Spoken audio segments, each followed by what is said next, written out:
happy Huddle Monday. It's good to be back at the House of Justice on a Monday evening. Clap for yourselves. All right. Tonight is Huddle Night, where we helping unite dreamers to develop, lead, and empower. As always, we're going to open up with our opening prayer from our National Youth and College leader, Minister Christian Matthew. Let's clap him up as he comes with prayer.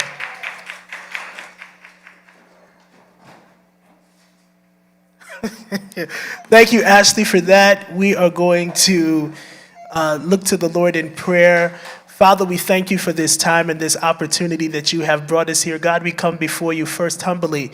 God, thank you for waking us up this morning. Thank you for putting us in our right mind. Thank you, Lord, for the activity of every limb. Now, God, we pray that you will cover this program on tonight. Thank you for those that are here. Thank you for those that are on their way. Let them get here safely. God, we thank you for our leader, the Reverend Dr. Al Sharpton. Lord, continue to cover him from the crown of his head to the soles of his feet, that the angels of the Lord will protect him at all times. God, we pray for every staff member, every leader of the National Action Network. Lord, we pray for those that are in LA, that, Lord, you will cover them, that, Lord, you will put an angel of protection around them that are in LA, and we put the angels of the Lord to cease all of the destruction and things that are going on there, and we pray that, God, you will heal that community and heal those that are there. Now, God, we pray for the furtherance of this service, and we thank you for good collaboration. In Jesus' name, amen. Service. Thank you, Minister Christian. All right, and let's clap up. I'm jumping to good news real fast. Our Tony Award winning producer just walked into the building, my big sister, Dominique Sharpton. Let's clap her up. Marcus How's my mind. We're going to talk about that a little later, but I'm glad everybody's already in the know. In the know. All right, Damo, look at the camera. Winston got it pointed right at you. All right. So yeah, let's skip to good news. We're going to go to the scripture first, sorry, and then we'll go to good news. Can we please stand for the reading of the scripture, please? And if you would like to find it, if you have a Bible in your phone or you carry a Bible still, we're coming from the book of Proverbs, chapter 3, verses 1 through 8, King James Version. If you find it, please say amen. Okay, my son, forget not my law, but let thine heart keep my commandments. For length of days and long life and peace shall they add to thee. Let not mercy and truth forsake thee. Bind them about thy neck. Write them upon the table of thine heart. So shalt thou find favor and good understanding in the sight of God and man. Trust in the Lord with all thine heart, and lean not unto thine own understanding. In all thy ways acknowledge him, and he shall direct thy paths. Be not wise in thine own eyes. Fear the Lord and depart from evil. It shall be healthy in thy navel and marrow to thy bones. May the Lord add a blessing to the reading, hearing, and understanding of his holy word. You may have a seat. And that scripture was inspired from my visit to Kennedy Baptist Church, my home church, this past Sunday. But that's also some good news I want to share a little later. All right, so Damo, I'm going to call you up and put you on the spot. We're going to start with our good news segment. I'm going to let her tell you what she won. But for those who were watching the Tonys last night, the Tony Awards, 2025 Tony Awards, anybody heard of the musical Sunset Boulevard? Yeah, Sunset Boulevard was nominated for 7 Tony Awards. And Dominique, our very own National Director of Membership and Special Events and co-chair of Huddle, is a co-producer with Core 4 Productions. Okay, go.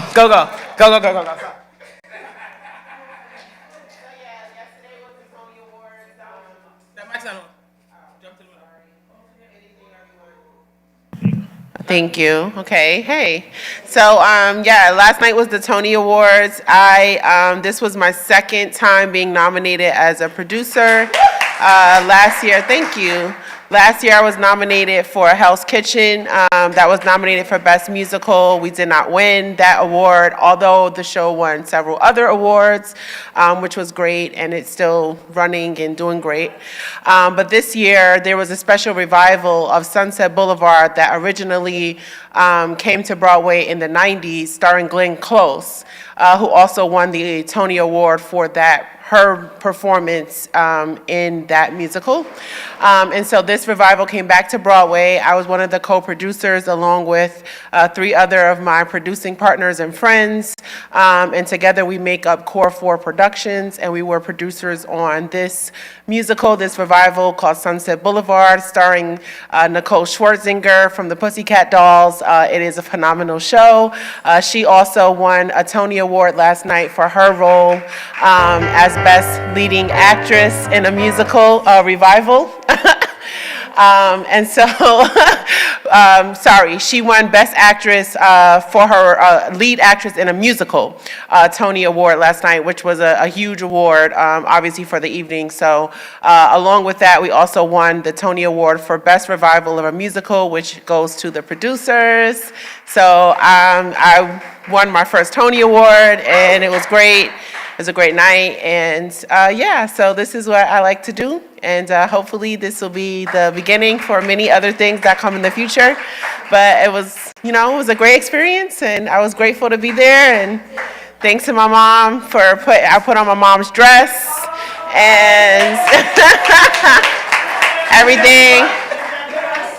everything just kind of aligned accordingly, right? So everything was kind of working out. And so, great. My sister came, she had Marcus Al, so everything was just kind of like flowing just correctly until we actually won. My dad met me at the theater. He took pictures and was really excited for us. So it was a great night overall. Like I said, everything just seemed to align. And then it was like when they announced that we won, he was like, oh my God, we won. So we read on the stage. I was actually on the Tony Award stage, and I got to see, so many of our greats, from Audra McDonald to, of course, Cynthia Erivo, who hosted the awards, there was so many legends in the building. Felicia Rashad, obviously they won. Purpose also won for Best Feature Play. So it was a lot of Black excellence in the room, obviously. LaTanya Richardson Jackson, Samuel L. Jackson. It was so many people. It was crazy. But I enjoyed my night, and thank you so much for hearing me out, and thank you for your love and support. And thank you. That's so sweet. Thank you, Lisa. And you know what? I want to add something to Dominique's report. Thank you. Is that Broadway has generated in this last year over $2 billion on their plays. And to continue that, it's the highest grossing season ever on Broadway. Ever. Also want to shout out Hamilton, also, who performed last night. The first time they were together in a while. So it was really cool to really see like how history is continuing and how they claim that, Broadway is back. So great season. Broadway is back. We have to support the arts. And I know so many young people like myself as a theater kid love the arts, love the theater. And so we have to continue to provide these outlets for our young people to expose them to greatness. So thank you. Look at that. Beautiful. Sorry about that dead air. He was taking pictures. Let's clap her up one more time. This is absolutely amazing and historic. And salute as well to Purpose as she shouted them out. They also had a big wins yesterday evening, Purpose to Play, Broadway. So we're definitely gonna be having some trips. We're gonna bring our young people to Broadway to see these shows, from Hell's Kitchen to Sunset to Purpose and on. All right? But there are gonna be some incentives throughout the summer. Me and Christian talked about that on Saturday. So make sure the young people come with you. The incentives for those to come have to come to 2 huddles and 1 Saturday rally in order to participate with our trips and good times, all right? So we want y'all to be involved. We want the young people to be involved, so they have to come, all right? So y'all know y'all will have tickets, but we need some more, all right? Any more good news, Tony V? Let's clap him up. Good news. As Christian reminded us. Yeah, first off is I just realized, hey, they named those awards after me. I cannot. Oh God! The Tony Awards, Tony Beer. I'm bugging. That's okay. But the real, I'm gonna start giving out Tony Awards. Daggone it. Okay, so but the real deal is that I've got a lot of family besides my 2 daughters. I've got some nieces and nephews, and one of my grandnephews. He's just graduating out of high school. He's 17. But he's also been a football player for a couple of years, and he's really good. So on Saturday, he was in the All-Star game between New York and New Jersey. And between being a wide receiver and a midline middle defender, he actually got invited to talk to sponsors for a couple of colleges after the game, even though the coach for the New York team didn't let him play all that much. But they saw how good he was. They said, I don't know, you ain't getting away with it, yo. So I'm so happy. My man Jordan, he's 17. Oh my God, he's done that. And that was one of the things I wish I could have did, basketball, football. But he's an all-star, 17 years old. We about the same height. Love him. I'm complete. All right. Congratulations to him. Come on, sis. I was telling a friend of mine about, I was telling a friend of mine months ago about Dominic being one of the producers on Hell's Kitchen. And her cousin gave her free tickets, and she took me along with her. And that's a great show on Broadway. Oh, yeah. And she kept on telling me, she said, you did ask me, or you said something about it. She said, I got tickets for you and me to go. And I thank God, for her cousin giving it to her, and we got the tickets and we went. I enjoyed myself. I enjoyed that. That's a real life story. And I thank God for Alicia Key, also Dominic Sharpton, and thank God. Thank I you. went. Thank you. Thank All God. right. All right. That's all the good news. Come on, Anthony. As Anthony comes, I just want to, like I said earlier, I want to shout out Canaan Baptist Church, the youth mass choir department. They had a reunion, kind of, but it was like a sad goodbye. This past Sunday, some of you know Miss Anna Caldwell. She played at Canaan for over 30 years, and she's been a member for 43 years. But that's where we all learned how to sing. Me, my sister, Travis Boyd. Some of y'all know Pastor Travis Boyd in the Bronx. Yes, Mommy? Yes, I was going to get there. So yes, so I was saying she influenced so many here. Patrice Perry, she also sang with Ms. Caldwell. Our chair of the board, who was Dr. Walker, he installed her. And she also played, not here at this one, but the Madison location. She played for the Change Choir, before it was the Change Choir, for the Nan Choir several times. So we just want to salute Mrs. Caldwell, thank you, and to Canaan Baptist Church for their input and influence. Come on, Anthony. Welcome back to Huddle. Thank you. Congratulations, Dominic, on Tony. I've been down with Rel at the watermelon truck, and he's watermelons is a legacy of Black people, and I was telling him about That's the on 139. 139, okay. And he's on his own watermelon trucks. He's spreading them out, and he wants to collaborate. And also, he wants to get with Senator Claire to work with that park across the street to make lights and workout areas and try to clean up the area. Let's do it. So, I'm inspired to hear that. I think it's good news. And if everyone could collaborate together and make something happen, it would be beautiful. That's fire. Fire. All right. That's good news to see Guns Down Life Up back in the building with Miss Minnie. How are you? All right, and the last one was the Apollo Theater. This week, who's been to the Apollo before?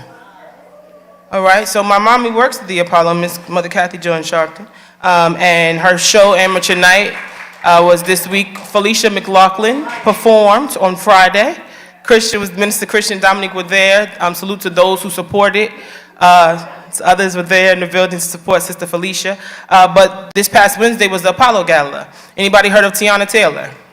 Yeah, so Tiana Taylor, if you were here long ago, one of the reasons why I got in a position of the youth in college was because we used to do the fashion show. The fashion show was my first thing here with Sharp Entertainment, and Tiana Taylor was a part of that. The first year we did that, the first 3 years, she was a part of basically our performances on Summer Stage on 125th Street. That's how we met Mo Bars. So some of you know Mo Bars. That's how we got here with her. We met Mo through Tiana. But it was special to see her Literally 10 years later, she was awarded the Cultural Icon Award from the Apollo Theater, and it was special to see that. We can clap that up. That was great. She literally was just a young lady, just like y'all, coming in here, who was super talented. Me and Dominique used to argue about her. I used to say she was fire. Dominique said she was whack. And ever since I met her, she was a regular girl from Harlem. She was always loud. She always had the big hair. She would get the pack hair from the beauty supply store and pack it herself. But she always had confidence. She always felt she could dance. She always felt she could sing. If she was sitting right here, she'd be like, give me the mic. I want to go. I want to go. That's how she was when I met her. And we used to be like, Tiana, sit down. Have a seat. Sit down. But she knew she was a star. Her mother believed in her, and people in the community believed in her, and she literally shot to the top. So I just wanted to bring that home for y'all. Believe in yourself, because Tiana, you couldn't tell Tiana she was not a star when she was 10. So I just want you to know that's all you need is that, and some talent and some faith in God. And I was proud of her because in her acceptance speech, she prayed. And if you knew Tiana 10 years ago, that wasn't her style. So to see how God has also used her and transformed her is a beautiful thing. Come on, Chris. And you know, speaking of that, the Apollo, we went, me and Dominique, thank you. You know, can you give Miss Kathy a hand? She gave me one hour. Like, I enjoyed the Apollo. Thank you so much. Okay, but me and Dama went, and you know, speaking about young people that have talent, you know, there were some older people that were on the Apollo, but the person that actually won first place was a dancer. I don't know how old she is, but she didn't look very old. And she danced, and she did very, very well, and won 94. She had, like, I think 94 on the, what's that reader called? Whatever the reader is. But I wanted to say that just, you know, to talk about talent and about being young with talent, that if you believe in yourself and you put yourself and apply yourself, that, you know, you would win. And she got number one, first place, and we look forward to see where she goes in the next 2 weeks before they close for the season. Yeah, that's it. Clap up. I thought Mommy was coming to add. All right. Any more good news and announcements? All right. Does anybody know when early voting begins? All right. Thank you, Lisa. June 14th. This Saturday. Get it, Chris. Come on, Sister Word. Hi, good day, everybody, and God bless everybody. I'm so glad we're all here together on this beautiful day. I came in late, so I came with the good news. And it's good news we need to acknowledge. There's a lot of protests happening around the United States and throughout the world. And the good news is that the protests are peaceful. And we have to really be happy about that. Spread the good news that all protests should be peaceful, and still encourage people to protest because that's a constitutional right. God bless you. Good day. That's right. Amen. And Christian is going to come up later and talk about exactly what's going on in California with the protests and how they are peaceful. We have people on the ground with our National Action Network LA chapter, literally there on the ground. And she was on the call. We have a 5 p.m. staff call, and she was letting us know how they are safe and they're reporting things wrongly on the news. But they are safe. And that Trump has now called, he's increasing things. He's called the Marines in now for no reason, because it's not necessary. But he's gonna go. I'm gonna go to his Did You Know. He's gonna do his Did You Know. Yes, Junk, is this good news? Good news, or is it an announcement? A plane crashed, but they all survived. A little bit south of Nashville, 24. They all survived. Okay, good that news. is good news. They were skydivers. Thank you. That was actually good news. All right. Any of y'all, young people? Anybody? No good news? Okay. All right, so we're going to jump into our Black History Fact from Brother Ernest Waters. Let's clap him up.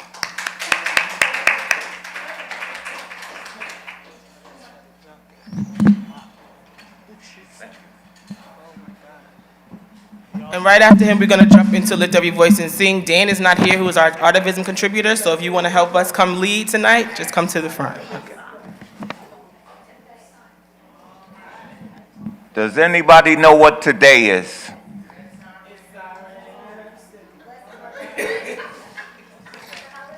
Today is the day, 85 years to the day, that Marcus Garvey had a heart attack and died. All right? We have a couple of important dates this week that's coming up, and one of them is June the 11th. Does anybody know what June the 11th is?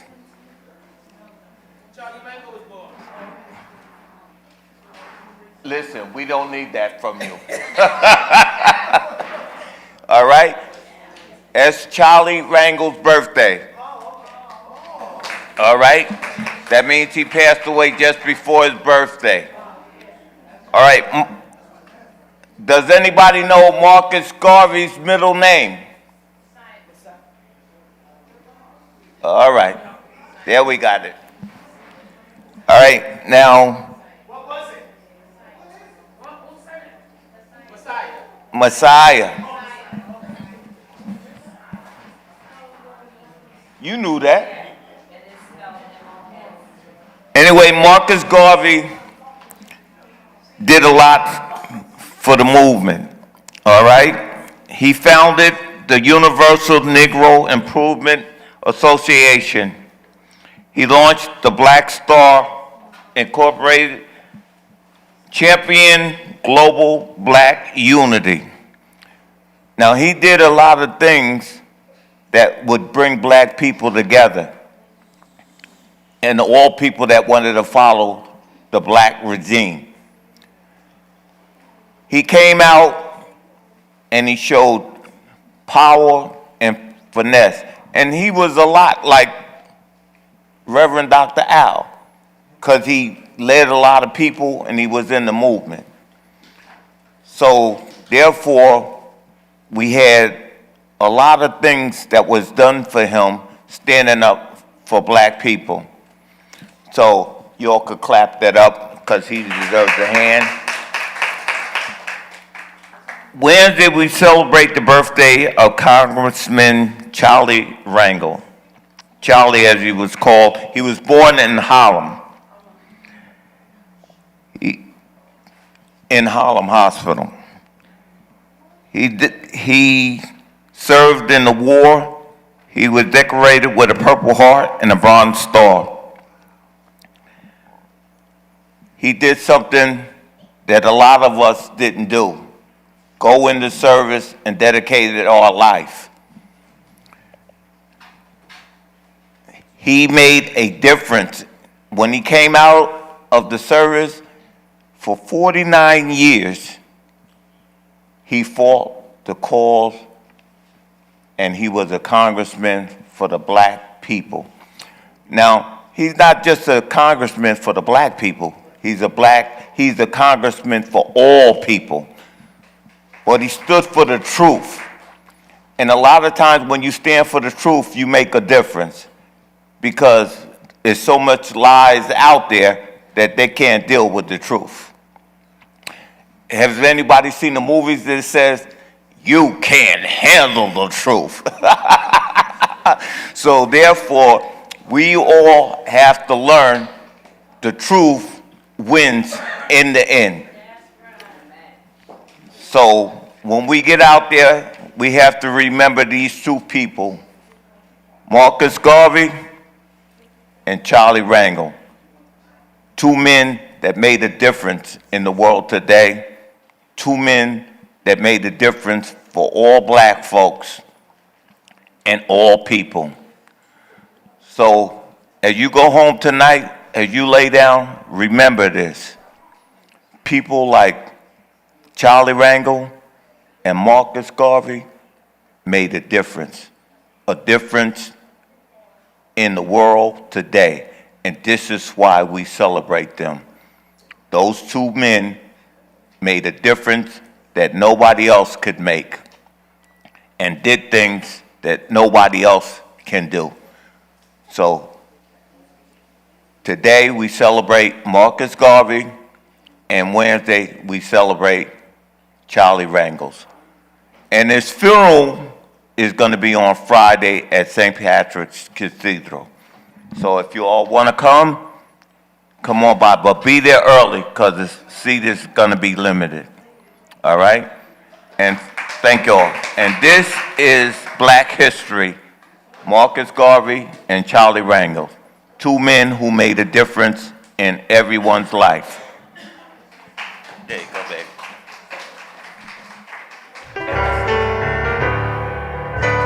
I Thank you.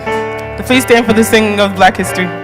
Sorry, lift every voice and sing. Lift every voice and sing till earth and heaven ring, ring with the harmony of liberty. Let our rejoicing rise high as the listening skies.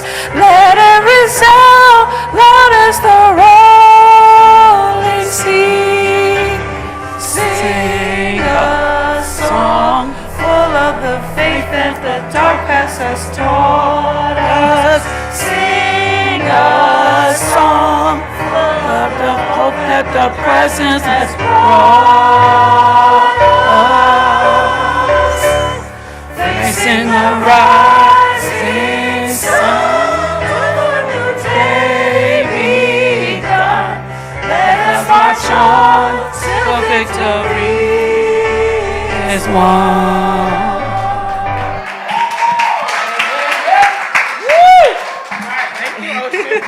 All right, thank you. Whosoever will choir, y'all may sit down. So, see Dan, see? They was holding it down, Dan. All right, so we're gonna jump right into our Did You Know articles. Dom, are you going first? Or Christian? Okay, well, I'll jump in. I'll start then, since everyone says no one's doing anything. I'll start with the action alerts, and then I'll jump into my article. All right, who knows which week it is for DEI? Oh. Which week? Not this week. Which week just passed? How many have we done? 54. 74 or 54, Tony V? Ocean? No, this week is 74, and next week is 75. Any? This is 75. 75 years. So 74 is the correct, was last week. You've done 74 DEI actions thus far, correct? Is any opposition? Any opposed? All right, so that's a yay. So clap yourselves up. This is 74 weeks it's been. This Thursday will be 75, and then for Juneteenth, it will be 76. So that will be the 76th action. We invite all of y'all, we're going to send a formal letter to Guns Down Life Up, formally, to join us on Thursday outside. Not inside, outside. Why? Because we need to be outside for diversity, equity, and inclusion. We want y'all to be outside with us because it's impacting the colleges, it's impacting your jobs, it's impacting banks, it's impacting everything. And we want you to understand because y'all have the energy, y'all have the voices, y'all are the future. Y'all need to understand the issues at hand, okay? Right, so it's next Thursday, well, it's this Thursday, but next Thursday, we really want everybody to join us. Also, those watching, if you want to be partners, you can just call right here to the House of Justice. That's 1-877-626-4651. Again, that's 1-877-626-4651. You can call any day after 9 o'clock, before 6 o'clock, and let us know that you want to be a partner for DEI Thursdays. It's for our Juneteenth effort. You can speak to our House of Justice Coordinator, Reverend Ronald McHenry. You can speak to Minister Christian Matthew, who's also here during the week, Mr. Arthur, or any of our lead volunteers. I don't see Coco, but we definitely want y'all to join us so we can fill that entire block up so they can hear us from the top of the building to the bottom floor. But I just wanted to bring that to our attention before we go there. What are we doing August 28th? Does anybody know? March, and why are we marching on Wall Street? That's where the money is. Thank you, Lotion. She's been listening to Rev. So August 28th is usually where do we march on August 28th? On Washington. Why? To who? To honor Martin Luther King's, the original March on Washington in 1963, right? Everybody should know what we're doing for jobs and justice, right? All right, so that's usually we're marching on Washington. On August 28th, we will be marching on Wall Street in New York City. So we don't have to get on buses to go over at 4 o'clock in the morning. We'll be getting on buses to go downtown, right? Yes. Unless y'all want to take the train, you can just meet us there as well. You don't have to get on the bus. All right? But people will be coming from around the nation, and we want our young people, we want our elders, we want our seasoned, and we want our in-between, everyone there. Everyone there. We want to make sure the disability advocates will have a way to get there, and you'll be on the front. Our challenge, our Hear Challenge, our deaf advocates, they will definitely be in the front. We will make sure that everyone is involved because this fight is for all of us, not just some of us.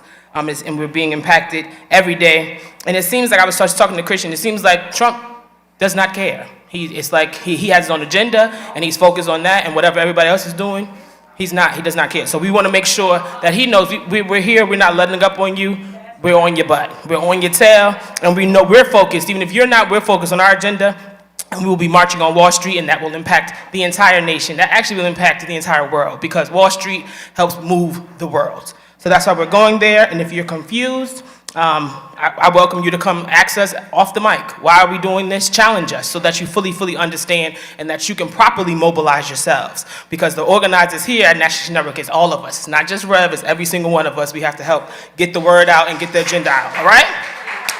All right, so moving on. Chris, you ready? Let's clap on Christian as he comes. And let's clap on, did y'all hear Christian on the radio this past Saturday? Was he not fire? Well, he was on the radio, TV, he was on everything, excuse me. Well, thank you. And about the March on Wall Street, there will be buses to leave from the House of Justice. So you do not have to take the train. If you don't want to, there will be buses for everybody to leave from here. And if you need a bus to leave from your specific chapter, if you have a chapter, please call the House of Justice so that we can get you a bus. All right, so I'm going to talk about two things in one.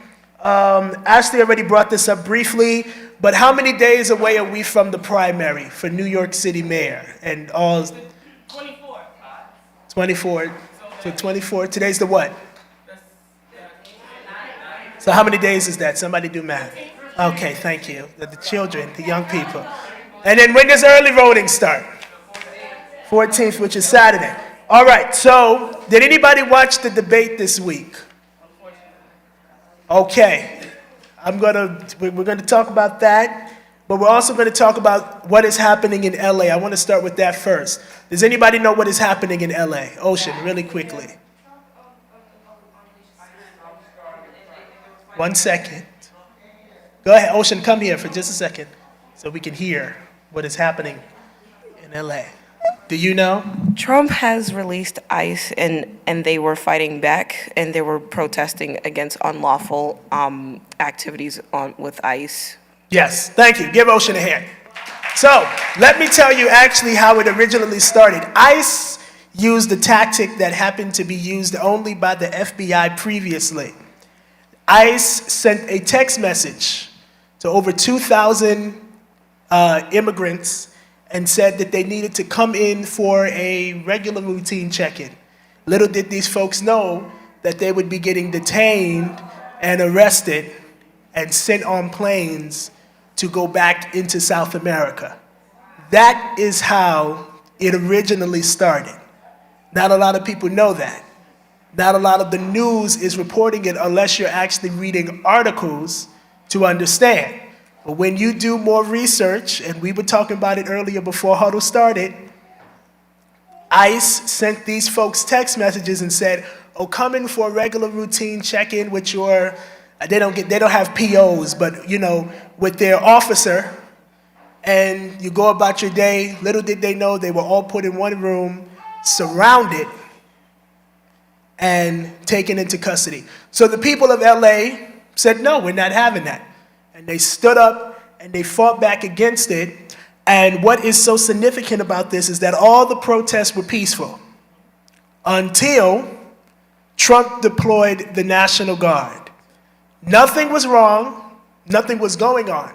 And actually we got some word today, as Ashley was saying, from our LA office. We have a chapter there, but we also have staff there that helped to coordinate everything on the Western region.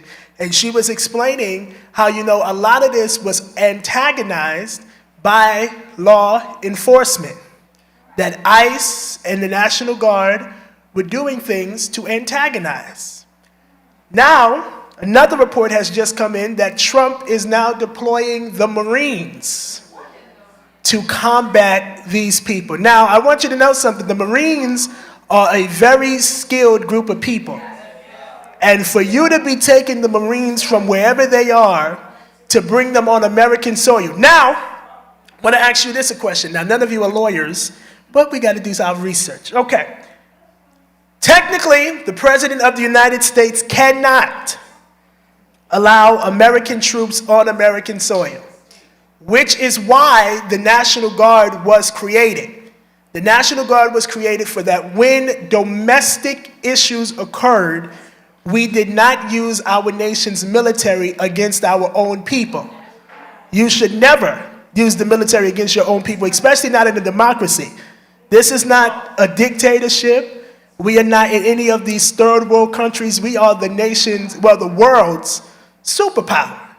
And this is what we're dealing with. So, I want to give you some history on this. So, the only time the president can bring American troops on American soil is for 4 reasons. An insurrection, which we know happened on January 6th of 2021. And he did not do anything about it. What does an insurrection mean? I'm glad you asked. An insurrection means that a group of people are forcing their way to overturn the U.S. government, in simple terms. Point blank, period. And what the Trump supporters did on January 6th of 2021 was to overturn the election of the United States of America. By force, thank you. They threatened to hang the seated vice president. They threatened to hang the seated Speaker of the House, and were able to enter into the Senate chambers of the United States where a law enforcement agent was killed. Trump is supposed to be the president of law and order and the president of police, but he did not do nothing with that family of that Capitol Police officer that was killed. Neither did he do anything with those folks that were injured. And a lot of Capitol Police came against him when he ran for president the second time and said, this is the man that allowed them to hurt us, and we're going to let him back in the White House. A lot of them came against him. So that's number one. Number two, the only time the president can deploy the military is during a natural emergency. When a hurricane happens, when a major earthquake happens, when a tornado, a tsunami, any natural Mother Nature, anything like that, and we don't have enough National Guard, then you can deploy them. Lastly, that's 2 and 1. And then lastly, if all other National Guard officers are incapacitated, then the president is able to deploy the U.S. military. Each state has their own National Guard. He called the California, what's next to them? What's that? Washington. Washington State. Arizona. What else is there? All of those states are there. You could have called them. Nevada. They're all connected. Arizona. Oregon. There we go. They're all right there. They could have got on the plane. Everything would have been all right. Now Trump is breaking the law by doing this. He's breaking something called Posey-Kumatati's Act. Forgive me if I say it wrong, which prohibits the military being on American soil without expressive law or authorization from Congress. That's one. And then lastly, they are not breaking any laws. They are protesting, which started off peacefully. I also watched a video from the Daily Mail, if any of you know what that is, where their reporter was struck on purpose. It's on the news, and it's reported the lady was standing there recording and reporting, and the officer literally lifted up his gun of rubber bullets and shot it at her and the reporter purposely, and it's on camera. So we have to be careful with what Trump is doing, which is what is going to bring into my second point of this election with mayor. Now I'm going to step over here when I say this, because y'all know I don't like to get in trouble. Don't laugh. I heard somebody laugh. Was that you that laughed at me? It's okay. All right. Now, when we're dealing with this election for mayor, y'all have to be very careful. I told y'all this last week.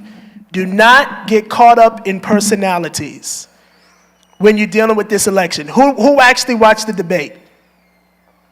Who had the best plan out of all those people that ran? Do you know, Caesar, in your opinion? In my opinion, Michael Blake had the best plan out of anybody running for mayor. He's the only one that has had some sort of sense in this election. Now, I am a very big Zoran supporter. Ashley knows this well. But we both echoed some of our own concerns. My concern, and we agreed, was that if he is to become mayor, will he be allowed to run the city as mayor? Why? Because we know who really controls this city. The money that controls this city and where it comes from. My second, not just Wall Street, but one group of people in particular. I'm not going to say that on the mic, Ashley. Then you have Adrian Adams, who is my second candidate, actually, on my ranked choice voting, who has a very good plan. The problem is that people do not really believe in her. And I agree with them. Just because you were the speaker of the city council does not mean that that automatically elevates you to become mayor. That was her main focal point. But she's my second person. I'm just telling you this out loud. I'm saying that. I'm telling you, I'm voting for Adrian Adams. Okay. Second, though. She's not my first person. Michael Blake is my third. And then the current comptroller, who's a very sweet guy and has a very good plan as well. The thing is that he's just not very relatable. You know, he's not kinfolk, as my grandmother would say. He's not really kinfolk. Brad Lander, the comptroller. And the reason why I'm saying this and connecting these two articles is because who becomes the mayor of New York is going to be the one that has to face off with Trump in the next couple of months. And I'm closing with this, and I'm going to just take 2 or 3 comments about what people are thinking about the election and what Trump is doing in LA. Is because something just happened over the weekend that also a lot of people in this city don't know. ICE just arrested 3 students in Queens, high school students in a public school.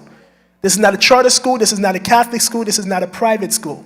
There's only one person that has the authority. It was also reported that they had no warrant. ICE can only enter a school if there is a warrant. And the only other way that they can get into a school without a warrant is by going through somebody in very high power. Who else would that have been in this city? Exactly. So your current mayor has given these people silent authorization. He hasn't said it out of his mouth, but silent authorization to take students out of our schools. So Ms. Crystal, so good to see you. And we're going to let you go ahead and have your Hi, Christian. 2 minutes of fame. How are you? Good to see you. Oh, good. You're the reason why I show up. Well, thank you. That's good. So anyway, Thank you.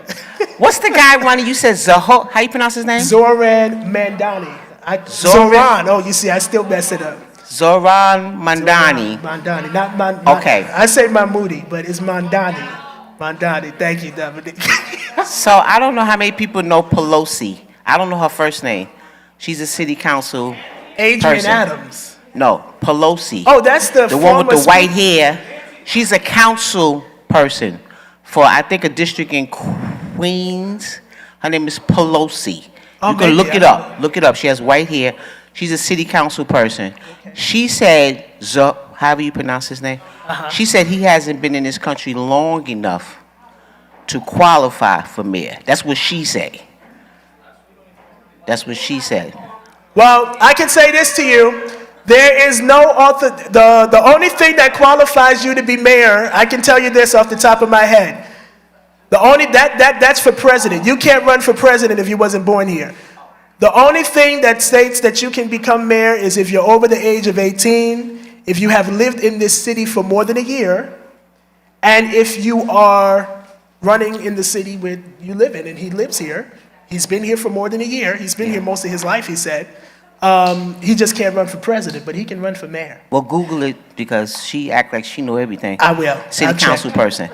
The other thing is I want to say congratulations, Dominique. Well, on your she helped produce, Yes. something Boulevard? Sunset. Yeah, go Thank ahead. you. Go ahead, Damo. Oh, Lord. It's getting ghetto in the House of Justice. It's getting a little ghetto in the House of Justice. Oh my goodness, y'all are funny. So no, I just want to say that this is actually very scary that he's doing this to our young folks. This is honestly what a dictator would do. And from what I'm hearing, there's supposed to be a protest on Saturday because he's supposed to be making his birthday a holiday. From what I He's heard. doing a parade on his birthday. Well, yeah, he's doing a parade, and he's using the military. That's what I've heard. That is still crazy, because that is making him godlike. Like, that's crazy. Like, we need to stay awoke about this. Now, OSHA made a good point about that, is that America has never had a military parade. In its whole existence of being a country, we've almost been a country for 250 years. We have never had a military parade in America. Now, go ahead. Memorial Day is different. Memorial Day is different. Veterans Day is not an actual parade. We're talking about a parade with military vehicles and people walking around like that. We've never had that. We're free, thank you. You know, we have a veteran in the building with us. Oh, look at that. I do know, thank you so much. We're a free country. We've never done that here. Thank you so much. Can we clap it up for the veterans? Thank you for your service to America. Go ahead, last comment. I was invited out to, with, what's his name? The brother sitting in the wheelchair. Ernest, I forgot. I was invited out to what's the name? A debate, and what's his name? Blake was there. Yes. The Indian brother, Zoran.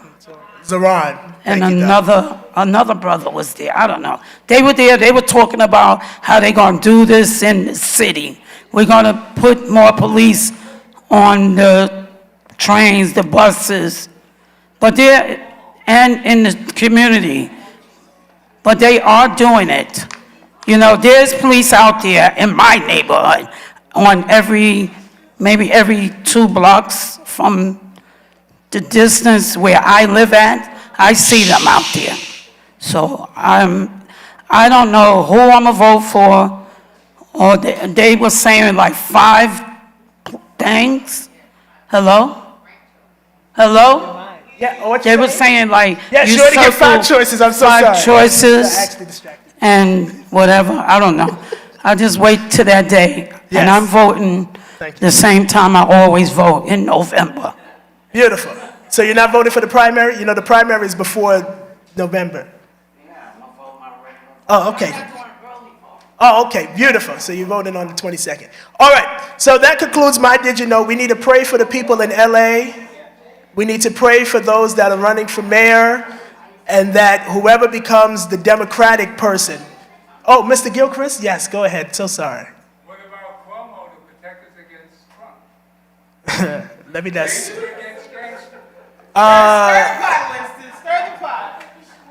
Well, we're going to move on from that. I don't know if Cuomo would really protect us, but we're going to move on. Anybody else have anything to say before Damo comes up? Okay, beautiful. Give Dominique, the Tony Award-winning producer, a great big hand. That's her new title, Tony Award producer. Good evening, y'all. Encourage them, whoever they're going to vote for, make sure they vote. Yes. Don't sit out the election. I do agree with that, and you may be hearing some news this week coming from me in regards specifically to the election. So said Christian said me too. So it is what it is, but ultimately we can agree to disagree, whatever it is. We can stand. Ultimately, the point is to empower our community. So whoever we decide to go with, whatever candidate, hopefully you choose a candidate, because the point is to vote. And then secondly, make sure that you choose a candidate who you feel aligns with your mission and what you want and what you believe in. So that's really important. And I feel like in this go round, we have quite a few options, right? So we got a few options to deal with. So let's just make a choice, ultimately, and make sure we go and vote. That's what this is about, because we can't sit and complain later. We talk about, oh, our schools are, messed up. Oh, our communities in a disarray. Okay, we can't make complaints and then we sit on the sidelines and be like, oh, well, we're just too many people. I couldn't choose. I couldn't make a choice. Well, you got a lot of options. You got options. You have the option also to make a different choice. So you have you can make it's a multiple choice thing. So you can choose more than one candidate in case you can't choose okay, I like one. I like this person. Like Christian was going through the different candidates and why he likes this person, and this person may be aligned on one policy that you like, but another candidate may have something else that you like. You can choose both of them. So this election is giving us that option, but let's just make a choice. We have to really prepare ourselves to what's going on in the world and start really from our own community. So I hope that y'all take advantage of this opportunity to vote. Yeah, let's keep it going the way that we know we should be. All right. I want to talk in particular June, as well as Gun Violence Awareness Month. It's also Pride Month.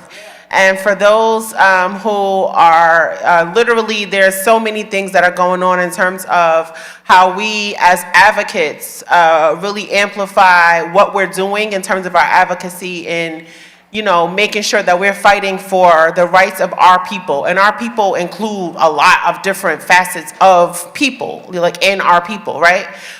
We come from different places. We have, different ethnicities even sometimes. Our people are beautiful and is just, different. We got a lot of different, types of us, right?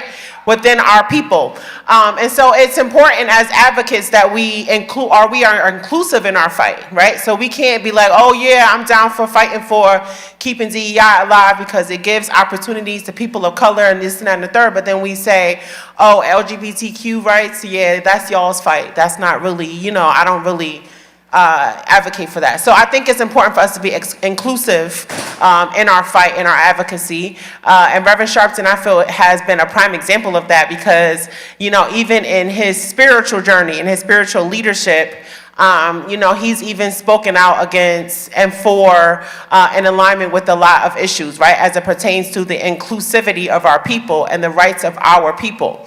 And in particular, the LGBTQ rights fight has been one that has been going on for a long, long time. We actually, many of you know Queen Mother Magora Kennedy, who used to be here right with us in the flesh, who was one of the activists, a part of the, yeah, I know, thank you. Of this, thank you, I know, I was just expressive. So, yeah, she was a part of the Stonewall movement, thank you. And that was one of the first moments where we actually, got to really see visibly what was going on in terms of fighting for the rights of those who identify as LGBTQ.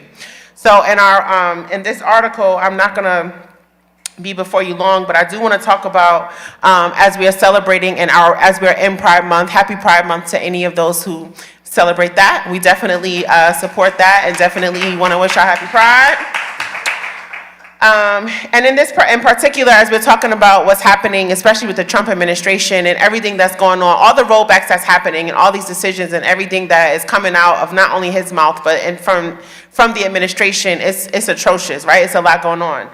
In particular, they have, as Pride Month has commenced, the Trump administration launched a series of actions that literally undermine the gains of LGBTQ Americans that they have made in the past couple of decades.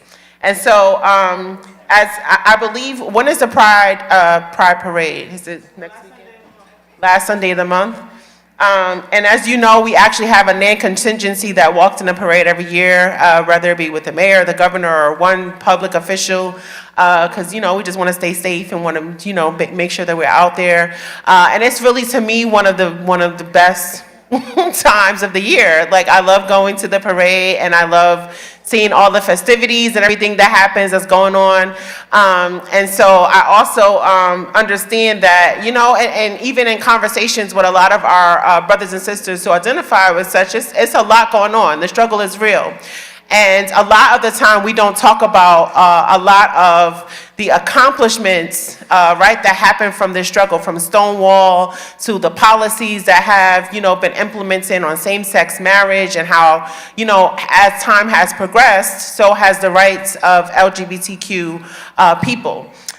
Just last night, the first non-binary, you know, person won a Tony Award in a leading role. And so these are things that we are seeing, happening across the globe in terms of the progression and the rights of our people. So anyway, I say all that to say, this Defense Department said it was going to rename a ship honoring a gay rights icon. The U.S. Park Police said it would fence off an iconic park in what they call gay neighborhood in Washington, D.C., which of course is the capital city of the country.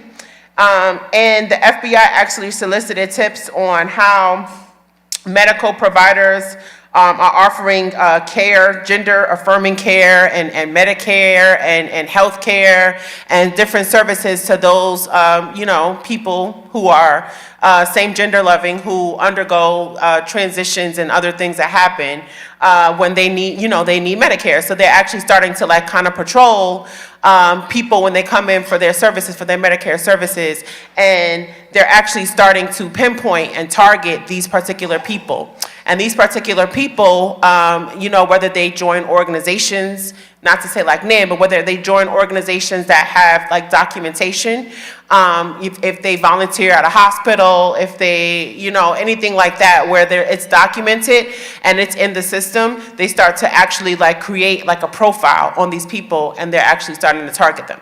And so this is something that has, we actually talked about this on Keeping It Real a lot. But now it's like there's the protection for citizens in this country is becoming really questionable. And at a time where, you know, we're supposed to be celebrating pride, right? Or celebrating the liberation or the progression, right, of how we have overcome in certain rights.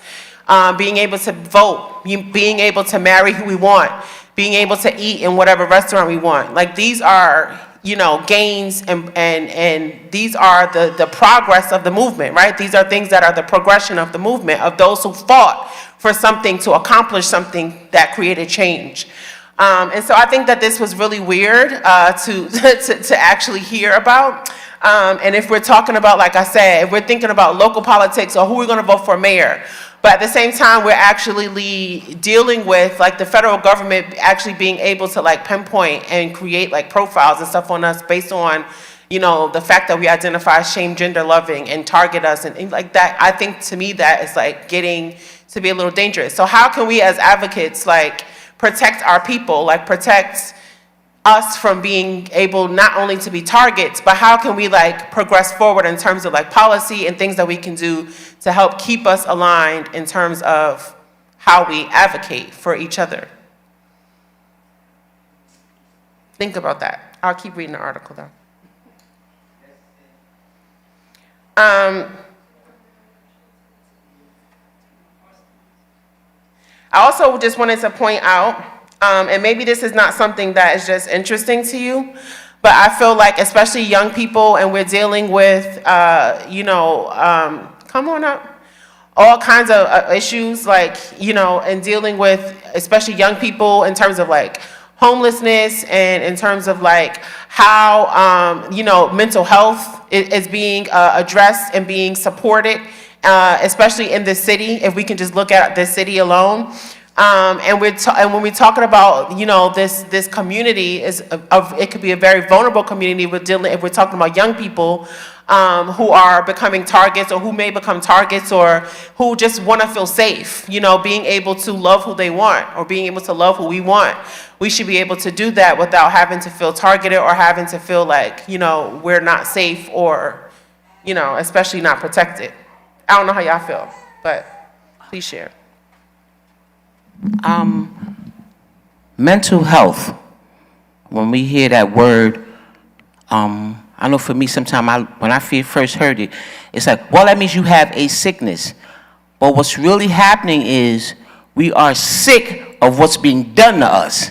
That's what got us sick. It's not that we running around with this illness called mental illness that's got us sick. We are sickened by cops killing us, how we killing one another. Everybody's tattooed from the neck up. We can't figure our kids out. We can't figure the system out. They brought us here and changed. Look at our state. So that's what got us sickened.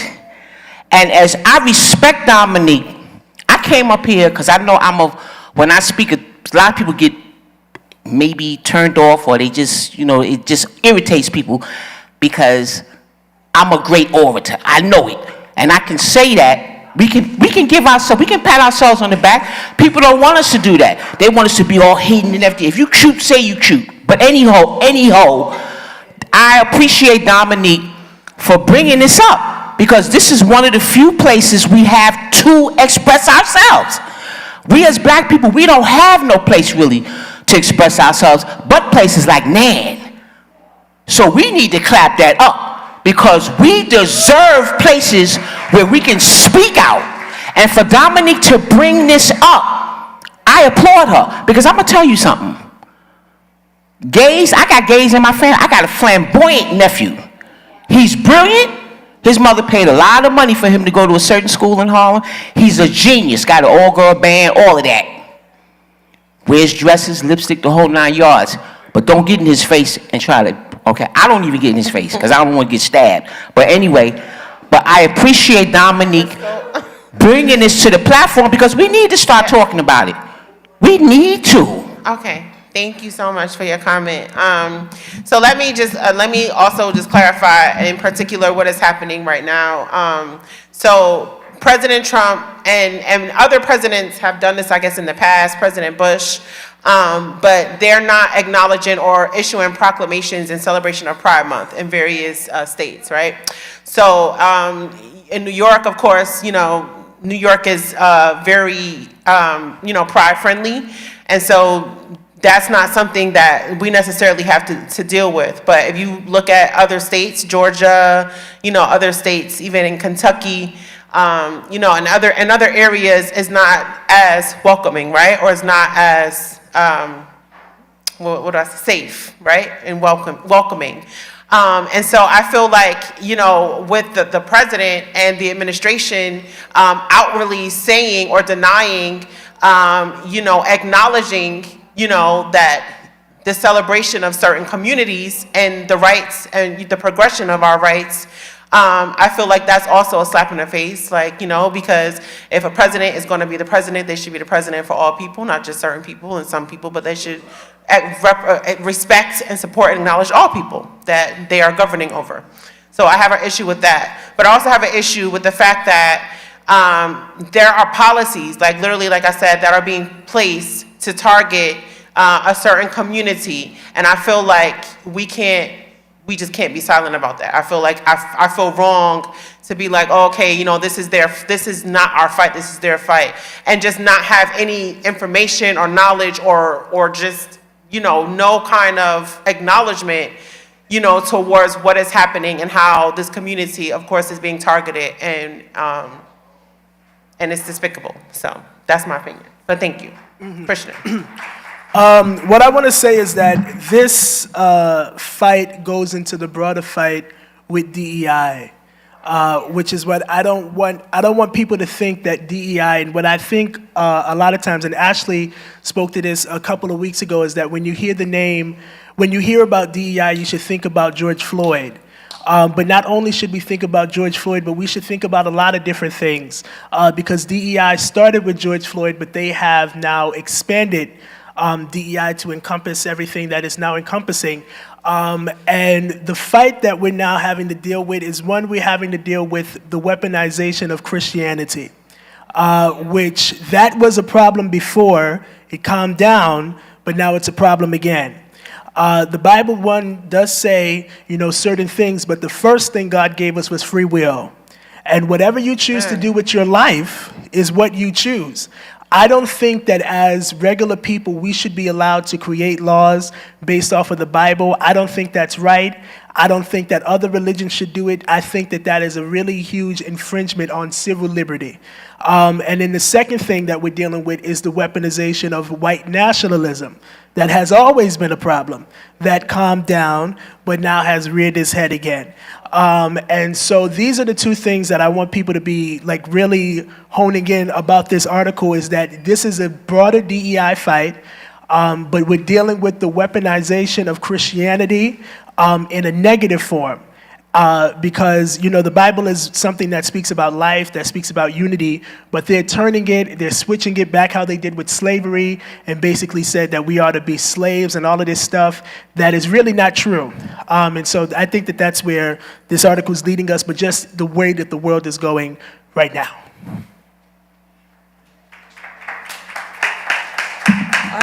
Just to piggyback off of what Christian said, just a little bit, I forgot what book it was in the Bible, but it did say that God does not force people to come to them. You can educate them about him, but don't force them to, to worship him and everything. But I honestly feel like that this is like a rise and fall of progression, and then there's regression, because remember in the past, in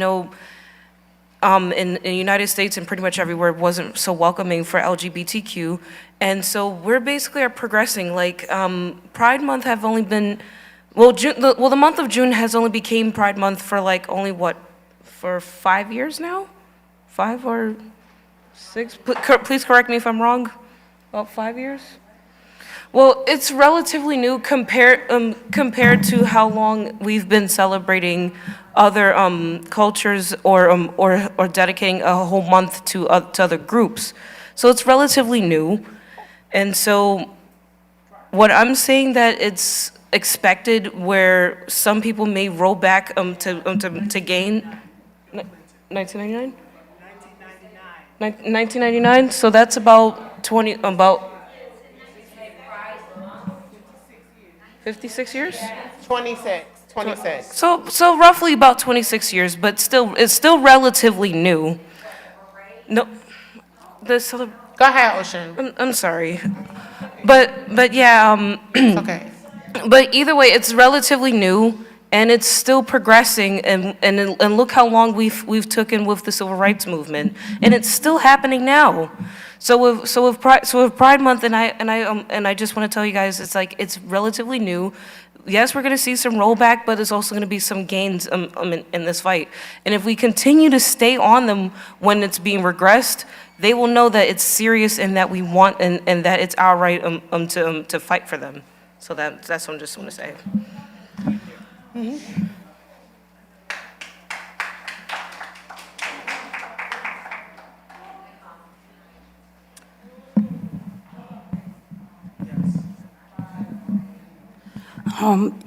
It's been like that. I have family members have been, like they used to say, in the closet.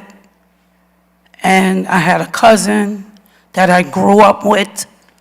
We have to know these people. That man in that White House, he doesn't care.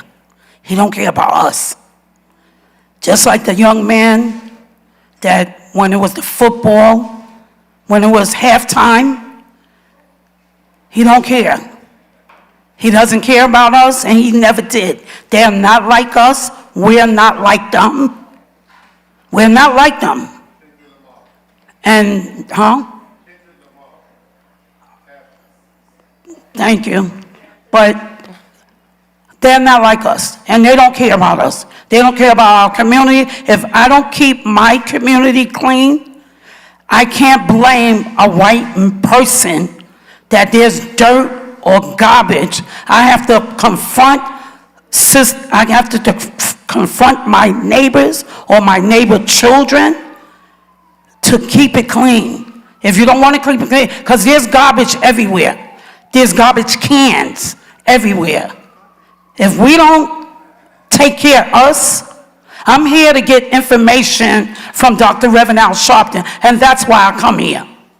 Information from his daughters and his wife, Miss Sharpton. I come here to listen, to get the information, because we need it. And I want to hear from the young people, not just from us. I want to hear what the young people are listening or what they're saying, because we're standing up here and bringing it to y'all about what's going on, or what Ashley and them is going on, telling us, but I want to hear what the young people is talking about with their friends. Thank you. Sister Coco. To answer your question about some of the things we could do, I think that we could have like Congressman Richie Torres come and speak, because he is a congressman that is openly gay. Having people that do identify as gay would be a good platform for this time for them to come and speak, and also possibly share any of the issues that they've had. I think we should bring in groups like The Door that support youth that are that identify as that, and talk about how the youth that identify as that oftentimes get kicked out of their homes and they are homeless. So we have a lot of youth that identify like that are homeless, and the issues that they go through, how they have to, oftentimes to survive, they go into prostitution, and those who get unalived, nobody talks about it, they don't make it in the news, nobody advocates for them. So that's another issue that should be at the platform during this time, you know, and also information about the flag that they hold, right? So we know a Pan-African flag. What's the flag that the homosexuals wave? Because they have more than one, right? And so when you walk in the street, when they show that, like when you're at Union Square, they flash that flag.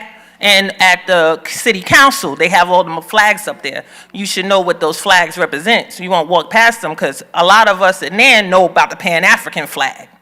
But you should know, especially this time, we should see those flags. We should also, you know about movies that highlight those issues, and have some youth to explain about how they got kicked out. I think those are good. These are platforms, because this month is also Men's Mental Health Month, Men's Mental Health Awareness Month. And like I remember when here at NAN, they had showed all men therapists, and we showed youth with their white coats on that was interested in being psychiatrists, and I thought that was excellent. So we should highlight some, some people that identify as homosexuals, so we could see them too, and embrace them, because, if we don't see them, like they really, I think the Democrats don't do that well. I don't think they highlight that population. And so when things go on, you see that there's a rift in the Democratic Party, especially with the church. So we should embrace them, especially at this time, show them and what they're interested in, have their little ballroom thing that they do. They do a lot of different things. And if you don't know them, that's a problem with our education. We're not educating you. We're keeping it in the dark. It needs to be more, especially at this time, highlighted what kind of things they do, what kind of lifestyle they have, how they get into prostitution, how they are ostracized, and that is today. That still happens. So that's something we could do. All right, well, thank you so much. I'm going to turn it back over to Ashley.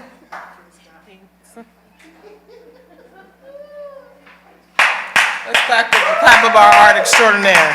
So to that segment, there was a lot of things said, right?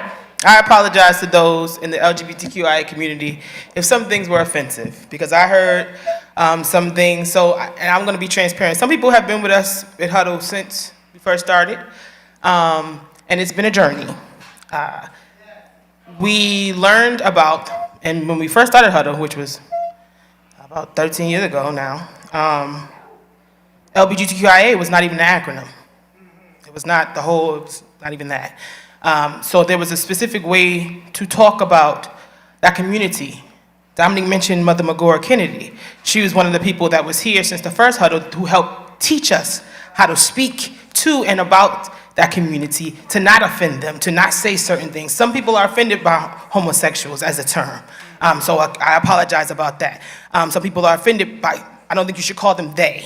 What if white person called black people they, we get offended. There's certain ways to talk about the issue even if you do not relate. You have to be respectful. As Dominique said, this is the House of Justice, and that is something that Reverend Sharpton has been fighting for the LGBTQIA community. My aunt she loves women, and she's a woman.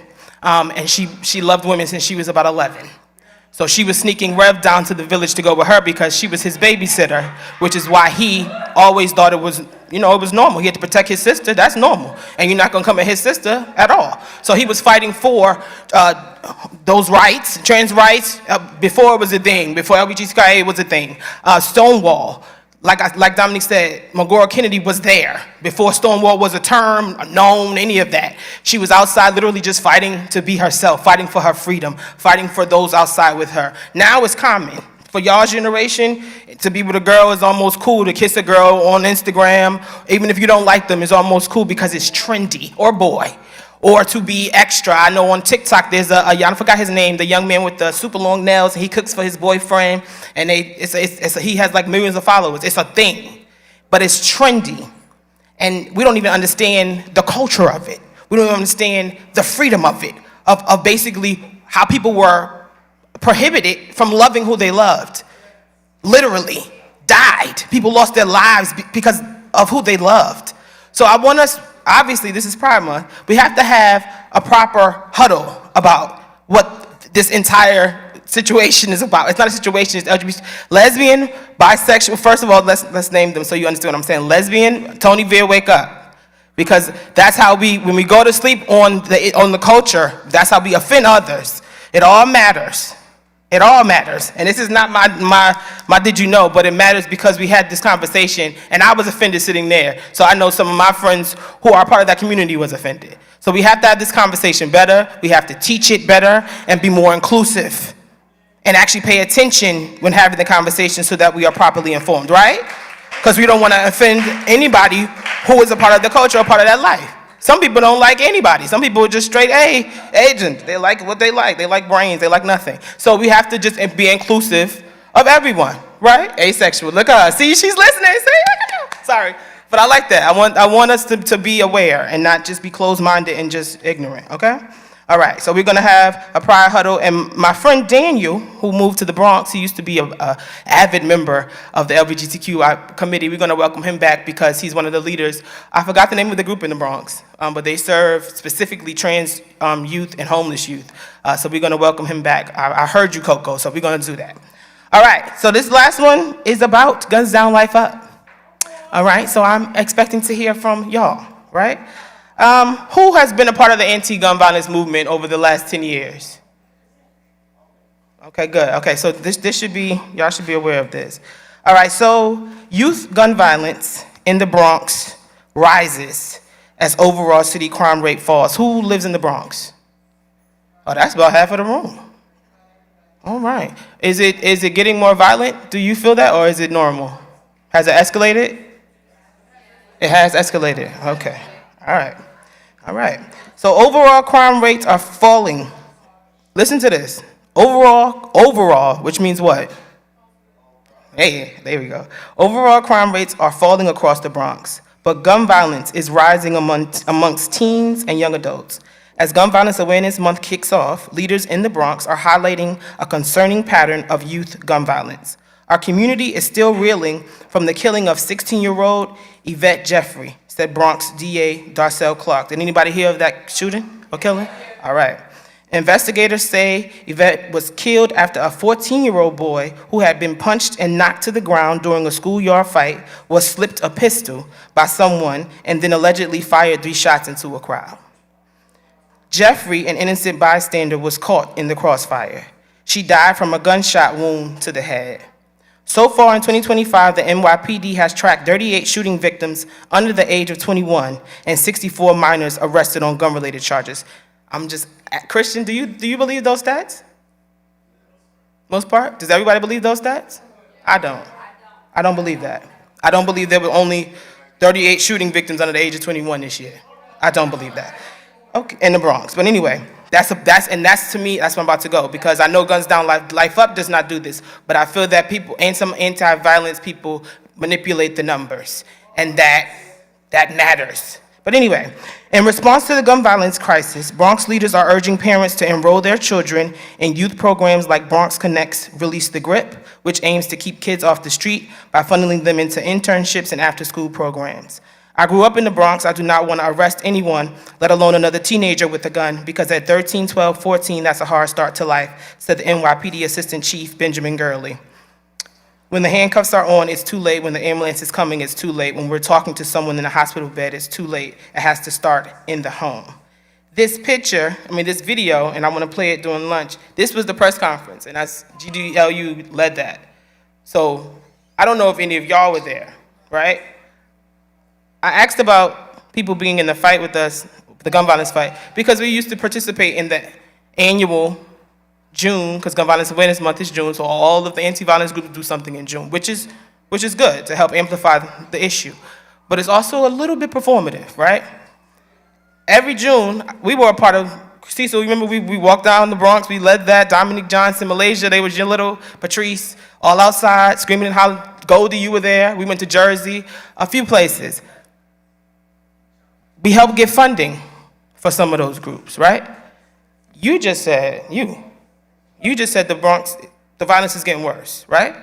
So if the funding is going up and there's more being done, and I'm just being transparent, I'm not here to knock anybody because I don't want this to turn into that. What are the real issues? Why is the gun violence amongst young people increasing? Is it access to guns? Is it lack of anything to do in the neighborhood? Is it lack of resources? Is it boredom? Is it what you see on TV? Is it music? Come, tell me. It's all of them? Really? Come on, tell us. Also, like, if y'all don't know, it's kind of like a trend now to like put on like a tough persona, and like I feel like a lot of like the drill music and stuff like that that's going around, like the drill music, like. So that's really real. Drill music really yeah, like it became common to like diss deads and stuff like that. So because of that, the diss and dead stuff, I don't know. I feel like that impacted like the crime rates like with youth a lot, like crazy. Thank you. All right. Y'all wanna add anybody? Come on, D. To basically just bounce off what he said, I've graduated now, and then all I see middle schoolers come outside with is nothing but shiesties. Middle schoolers? Yeah, they all got their Nike Tech ski mask on and stuff of that nature. And also, I would like to just add, I'll end with this. It's not unbelievable for me to believe that the stats are kids under 21, because I myself have dealt with a point in time where I was younger, I was standing up for another schoolmate of mine's, and I too have dealt with somebody trying to almost take my life. So, and he was around 16 or something like that. So if I dealt with that back then, best believe it's just like that with other kids nowadays and stuff. Wait, stay here. How long ago was that? I was in 5th grade at the time when I dealt with that. So it wasn't. I'm 23 now, and yeah. Oh, okay. That was like 11, 12 years ago. Well, not all of them due to gun violence. Gun violence, I guess, fortunately, but yes, some of them have. But is it because of culture, the music? Why? Yeah, I would say it's everything that you just mentioned in the ball, and how our society is, everything's trying to have everything just like all that information is being pushed in the phone all day. And then a lot of my peers and stuff, and that's all they're looking at all day. That's all, it's in their side of their line of sight at the end of the day. So I'm gonna be a devil's advocate. I'm sorry. I'm sorry. I want you to stay here and I want you to listen too. Sure. So my auntie Andrea, I'm sorry to put you on the spot. She used to be a police officer, right? The end of this article was quoted by a cop.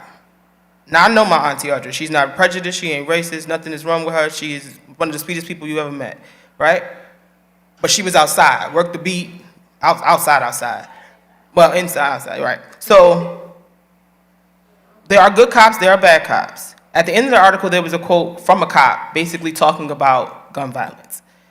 We do know certain things that are said about our community, right? So how do we not feed into the stereotype and say that we are this and we are that, but still try to solve the issues? Honestly. That's not a trick question. I feel like it's a lot of work. So a lot of cops say basically, and a lot of cops, they say it's lack of parenting. But go ahead, Alexa. Sorry, go ahead. Right. So they say it's gang culture.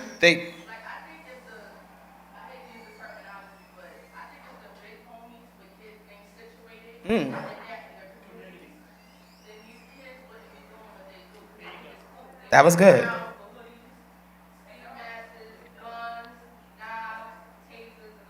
So basically, it's not even about the police. So Alexis said the big homies, which is basically the gang leaders. Yeah. The OGs in the community should do more in basically increasing the peace.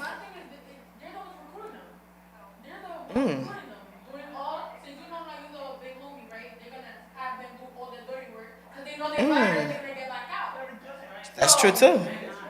That was good. Sorry, that was good too. Okay, yeah, Christian help. Christian help. That was good. Before I came to Nan, Ashley met me, just like everybody else, and I came from the gun violence spectrum. Now, in my opinion, I agree with what Alexis is saying. I think that in order for gun violence to really cease is if it starts in community. There is something, I don't know if you guys are aware, there's a gang, I don't know if there's, no, they're no longer a gang, but there used to be a gang in the Bronx called the Black Spades.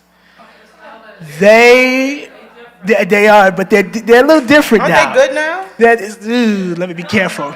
Some of them, they're still shaky. Thank you, Alexis. Some of them are shaky. But the Black Spades, now, the neighborhood that they're in is very patrolled. Negatively, it could, no, by them. Oh, by them. Okay. And it has been proven that in the neighborhood that they are in, crime has significantly reduced.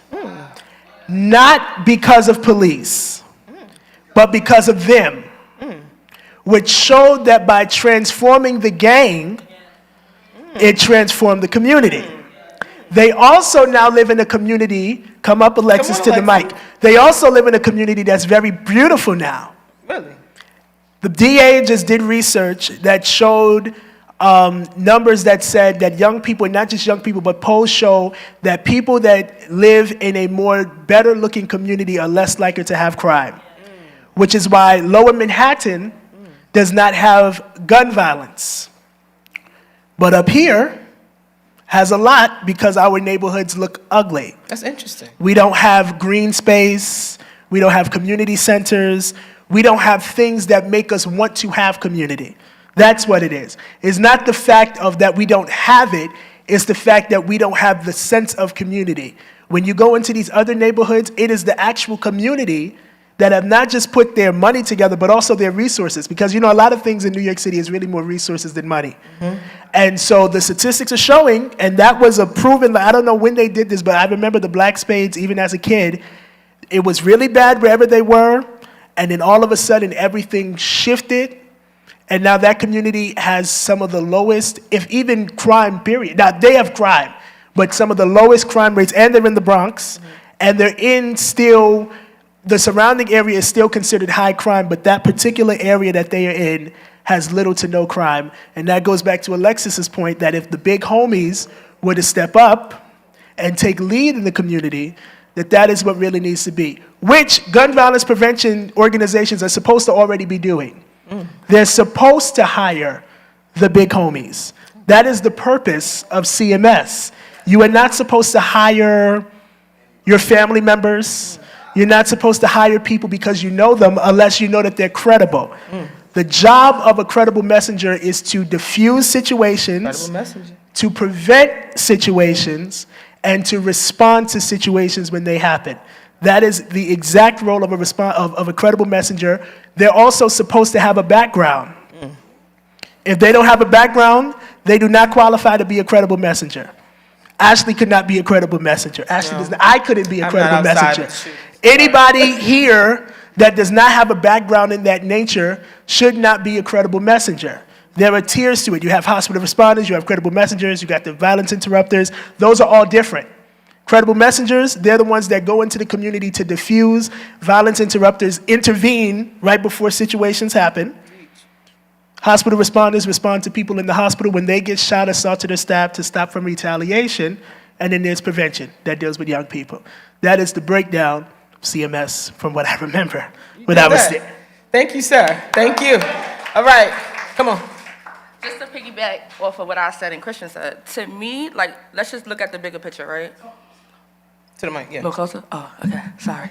So if you look in our communities, what do the youth have to look at? Liquor stores, drug addictions on the corners, smoke shops, vape shops, the weed man, McDonald's, chicken spot. That's true. Like, the environment is not structured for them. So when they go outside, it's like, either we just gonna get some weed or we gonna go and put our weapons in our pockets and find something that they should not be finding. So we have to find better outcomes for them to go to. Like, why are the community centers closed? Yeah. We need to open these community centers and tell them, look, come in here, play basketball, or come play chess, or you have to give them something so they can get off the street. There's nothing in the community to take them off the street. So they're bored. And they're doing things that they're not supposed to be doing. And also, it does start from home. Some people did not have the direction like me, Ashley, Dominique, Christian, and everybody else in here because our parents were strict. We was raised in the church, and all we knew was church and school. We were church kids. Guilty. You know, and then we also had a foundation from Canaan Baptist Church. They kept us Every tight, day. you know what I'm saying? So I think if we had more community centers, more churches involved, thank God for Youth Huddle, of course, but we need to see that because they're bored. They have nothing to do.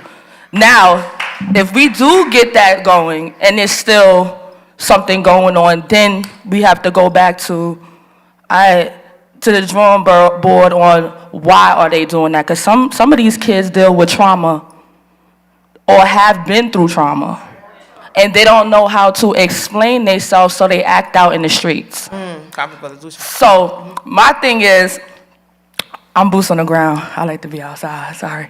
I'm not the type of person that be in the office or whatever. But for me, I would rather do something like have them come inside and let's do basketball games, and if they like football, or teach them something like chess or a different language, and let's get them connected and just be understanding with them. Don't make them feel like you judging them on what they doing, because then that would deter them away from you or from the organization that you have. So once again, we got to do something.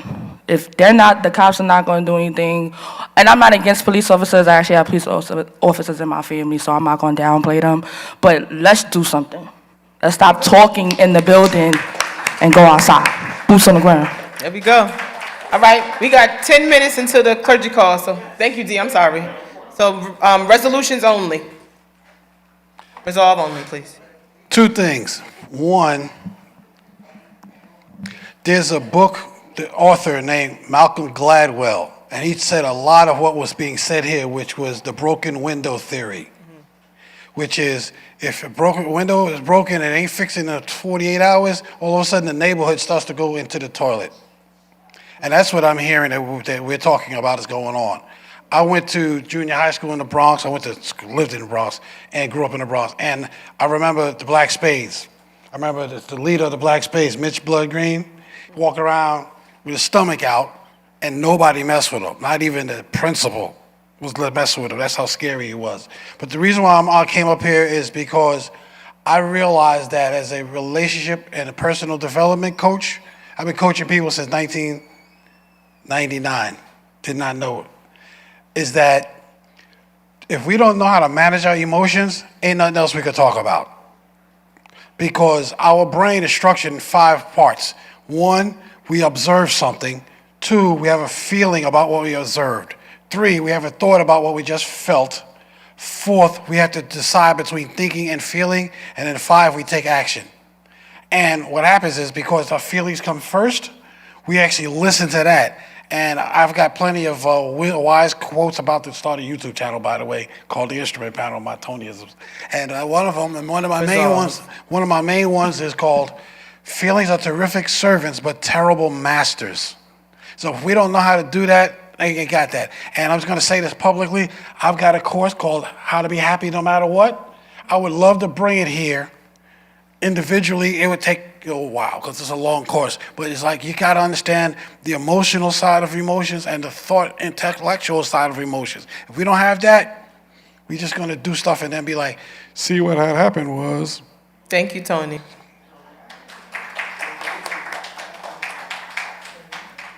Hello, my name is Evelyn Turner.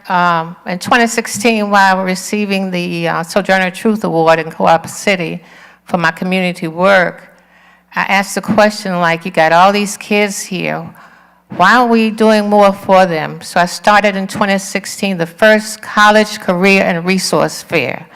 And I took a break last year because I lost my son to fentanyl in 2020.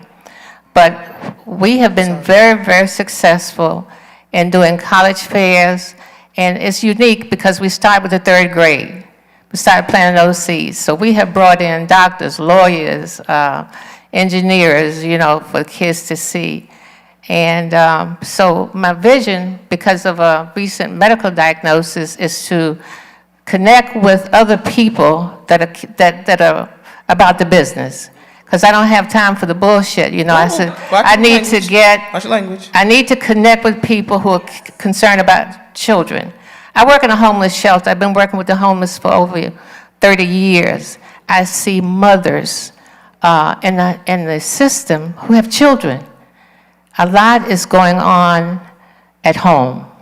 On my team, I have a forensic social worker, works with legal aid, and we talk about what's going on with the kids. She says, the kids are suffering at home.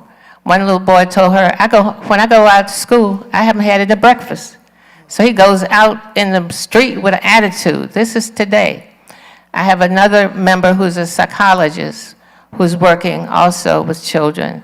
So what I want to do is, you know, get people together so that we can have events for children. Right now, I have a list of over 1,000 scholarships. If there are any seniors here, you want to start looking for money for school, I can help you with that. But years ago, let me get back to why I came here, it was my spirit. Years ago, I used to go to this church where Reverend Sharpton's wife used to have birthday parties. And I used to go and celebrate the birthday parties. Canaan.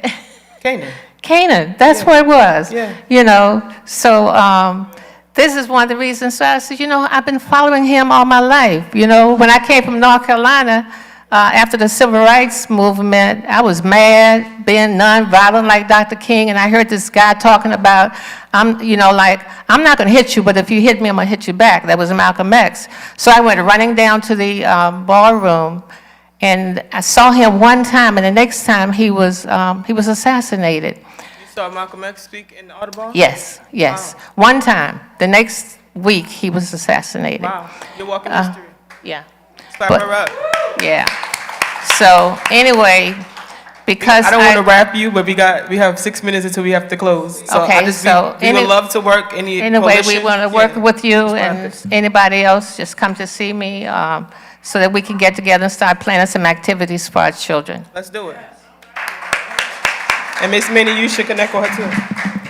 Yeah, that's what I was going to say too. I'm so happy to see a lot of youth here, but there should be more because this is really for the youth to come up and speak and become part of the community. And that's what we need. Kids, the problem is yesterday in the Bronx, a boy, 14, I think the girl was 14, was showing off his gun. A gun is not a toy. And New York State has laws, and all of you need to know the laws of New York State. To own a gun, you have to have a permit. And we need to advocate to follow the law, because the law is God, too, to protect us. It's not an enemy. It's supposed to protect us. Some are good and some are no good. And the young people today, they don't really have things because the churches used to be like a field hospital. And today, I know we have rights, but LGBTQ, years ago, private intimacy was it was private. It wasn't supposed to be bragged about. Whether you were a man and a woman, a boy and a girl, a boyfriend and girlfriend, you didn't really want to kiss on the street because another person might not have a partner and feel bad, feel lonely. The world used to be much more emotionally protected. That's nice. That's nice. Sorry, I didn't mean to laugh. I just thought that's, in this generation, this time, they don't care about none of that. Go ahead.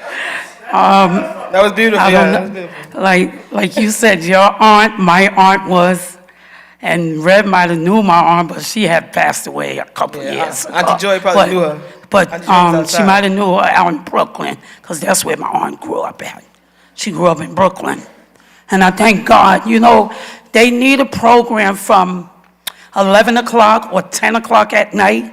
And I think Saturday, the young woman that was here, yeah, they need a program from 10 to maybe 4 in the morning, because they like to hang out. And it's not just the boys. It's girls that are gathering with the boys, you know.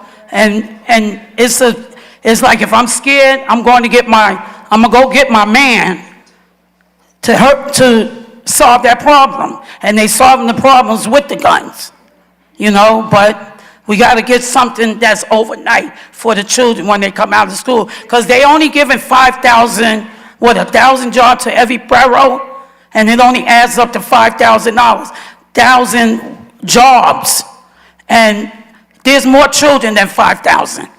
Okay. Yeah, some of you. Yeah, SYEP.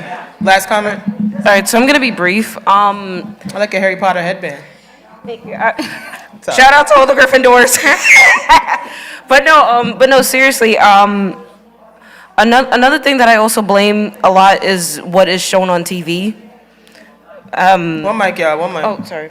I do blame a lot what's shown on TV, because I was discussing this with Christian. He agrees with me about how it's negativity that's constantly being shown to our young people, and like shows like Love and Hip Hop and Power? Like Power? So, some of it. I'm guilty for watching Power. But everybody watches Power. But everybody watches Power, but that but with some kids' mindset, they kind of distort and to think that that's reality, That's and right. then they go out and portray some of that, because there are some people be like, oh yeah, I'm like Lucius, or I'm like Kane, or something of the sort. So we have to explain to them that what's real and what's entertainment. Right. Oh shit. So that's what that's good. another thing that I wanted to bring up to you guys, of what's real and what's entertainment. So that's what I want to say. All right, that was good. We have had some good suggestions as far as anti-gun violence efforts. We're gonna write them down, some better than others, but thank you for everybody's suggestions, especially yours about the drill music, and yours from your seat. What's your name? Because you was talking. Okay, look, you're gonna be up here next time you come. Because you smart, and you too. You was on it the whole time. I heard you. You was just quiet. What's your name? Trinity and Kayla. And what's your name? Makila. Okay. All right, ladies. I see y'all. Y'all gonna be right here. Let's clap them up for their participation. They're smart, and they're there. I heard them. They was on deck. And that's what it's about. So thank everybody for your commentary. Thank you for joining us tonight. We right on time. It's 8:02. I am on the call. If you are clergy or a community leader and want to get on the March on Wall Street call with Reverend Sharpton and our SVP Ebony Riley, we have the information. It's open to everybody, and we will be on the call for, I think, for half an hour. Christian, you want to pray us out? Any closing remarks? No, ma'am. Okay, let's pray before we leave. God, thank you for this time and this opportunity that you have brought us here. Thank you for the good conversation that we had. God, we ask that you bless the food. Thank you for the hands that prepared it. Let it bless our mind, bodies, and soul, and those that will serve it. God, as we leave this place, never from your sight and your presence, get us to our various destinations and find all things well. In Jesus' name, amen.